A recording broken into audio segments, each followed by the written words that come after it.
Ассаламу алейкум, Нуркежи YouTube каналының көрүүчүлөрү.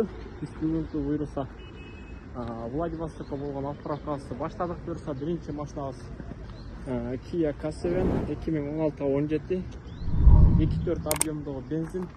Машинанын комплектациясы жакшы буйруса. Андан кийинки машинабыз буйруса бул дагы Kia K7 2019 2.5 объемдогу бензин. Ең ақырғы шыққан мордадағы машинаның состояниялары бары жоғы жақсы. Андан кейінгі машинамыз бұл дағы 2019 Kia K7 бұл дағы 2.5 объемдогу бензин.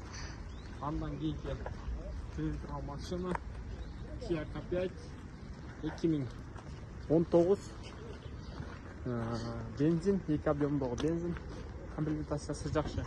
Буйруса ушу бүгүнкү отправкабызда кете турган машиналар ушулар.